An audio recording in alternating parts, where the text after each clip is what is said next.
Welcome to the Flat Track Factory. Today I have a buddy here named Matt Powers. Hey Matt, thanks for coming. Hey, how's it going? He has a pretty interesting approach to flat track and how he came to get involved. And I wanted to bring him to you and let him tell you his story. I think it'd be real applicable to a lot of the people that watch the channel. So thanks for coming in. Hey, no problem. Let's tell the beginning story first. How did we meet? So we were at Aonia, and we're standing around after the race, and I bring up this guy that's wearing all neon, and I'm like, who was that guy? Because he was pretty fast out there. And Mike goes, that was me. And I'm like, are you sure? Are you sure? And Mike goes, well, what did you expect? And I said, I kind of expected somebody younger. And that's what broke the ice between me and Mike. Yeah. Flat track is a sport that sometimes, you're newer, so maybe you didn't know this, that sometimes a sport comes to us a little later in life. Yeah. It takes a while to learn it. Mm-hmm. Maybe not with you. And that's actually why I wanted to bring Matt to you, is because he came to flat track in a very unusual way. And I think some of the ways that he did it could be very helpful to you. And also, he's a younger guy, and always hearing from the old codger, I'm not sure that's really, I'm not very hip anymore, so. Hey, but you're fast. Thank you, man. Yeah, so when did you discover flat track, and how did you choose it over something else? So I was working at a Harley dealership, and I think it was about 2019, and some guys started talking about hooligan racing, and guys were racing these Sportsters in a flat track sense. And went home, started looking up what flat track was, and honestly I thought flat track was, or hooligan racing was flat track. I didn't know that there was such a broad spectrum of flat track. You didn't know that the Hooligan was a tiny new little piece of it. Yeah, just a little piece of it, but pretty fast growing class. Huge, yeah. If you ask me.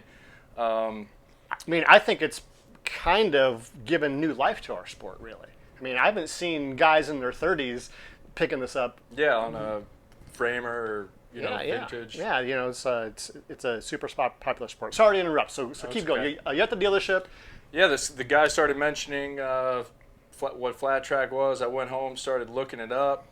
Then that led me to finding Semtra, which was the original Southeast flat track, I believe. Am I correct on that?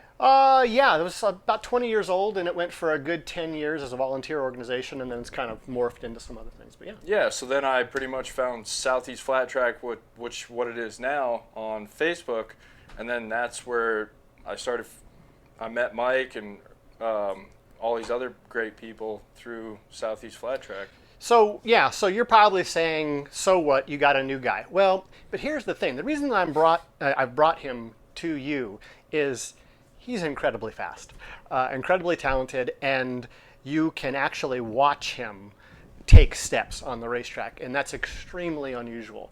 I don't know if you know how unusual that is, but for me watching it, and I got to tell you that the Hooligans guys, they're kind of hooligans sometimes. We are a bit hooliganish. Yeah. And you're certainly a great ambassador to the sport, and have great respect for it. So I really think that it's cool, and that's why I want to bring him to you. So how long have you actually been racing? So I never raced before until I started in 2020. We need to put some pictures, maybe some videos up.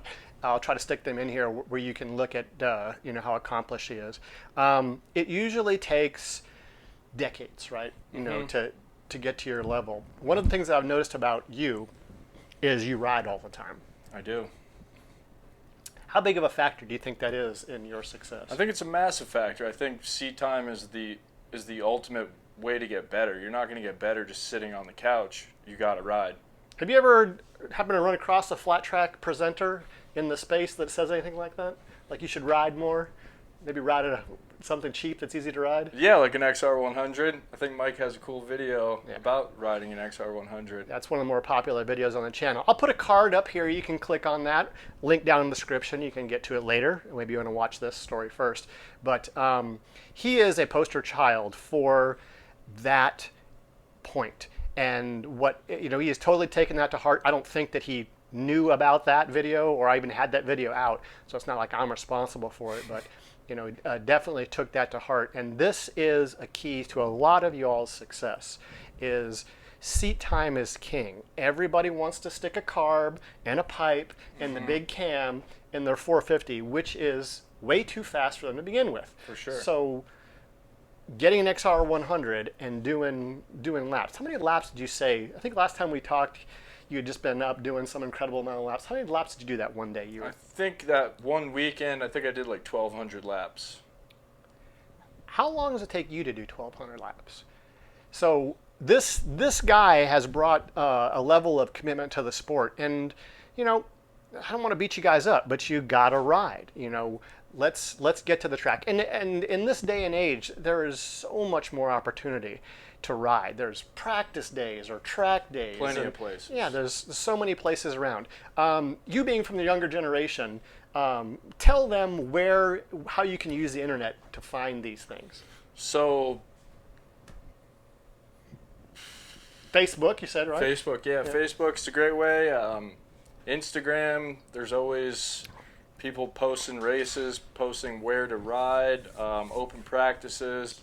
I mean, I found, I met some of my greatest buddies now, Jace Johnson, the Johnson family. They have an awesome track at their house. They always let me come over and ride. I attribute a lot of my success and a lot of my seat time to them. There's plenty of places where you can find it. Sometimes you just got to be willing to drive. Yeah, and in the scheme of things, it's really not that far, to drive, particularly in the Southeast. A far trip we can go to Daytona in 9 hours. Yeah, not too bad. We used to do Savannah a whole bunch. That's like 4 hours, but really within 3 hour circle of Charlotte, there's tons of tracks.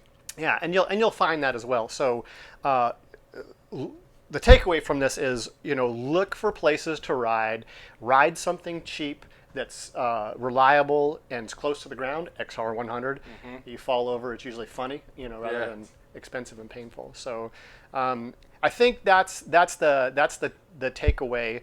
We also have Dale Corden on the channel a lot. You met Dale, which can be a little abrasive if you're new. Tell the viewers about meeting Dale. So we were at Aner, in South Carolina, and I think it was the second time I've ever been on track on my Hooligan bike. And I come off the little track session that we have. Dale walks up to me and says, "It looks like you're struggling out there." And I go, "Yeah, I'm pretty new to this whole flat track thing." And he's like, "Well, do you want to ride this?"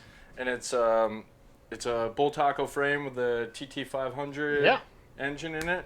And I'm like, "Yeah, sure. You want me to ride your bike that you clearly know I don't have any business being out there in the first place?" But he lets me ride it, and it was super cool. And that's what makes flat track so awesome. I don't suppose you knew that he was famous at the time, did you? I didn't. I knew nothing about him, and then I went home and looked him up on the internet, and I'm like, "Holy crap! He just let me ride his bike." Yeah, he's a cool guy. Yeah, and there's a paddock full of these people. Another thing, I'm going to push this for you newer guys that are maybe a little nervous.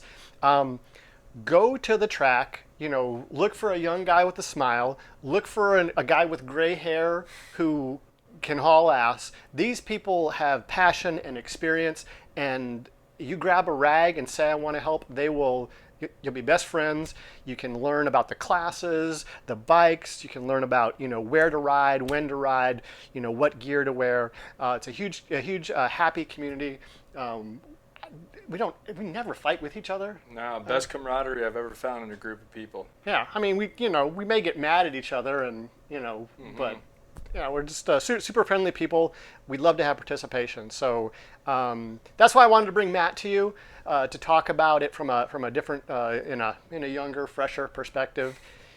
He was just pestering me about Instagram, so maybe I'll talk him into being my Instagram manager, and we'll push out some Cool content. yeah, maybe some old school content. Anyway, hey man, thanks again for coming. That's really course. sweet. Yeah, thanks, Mike.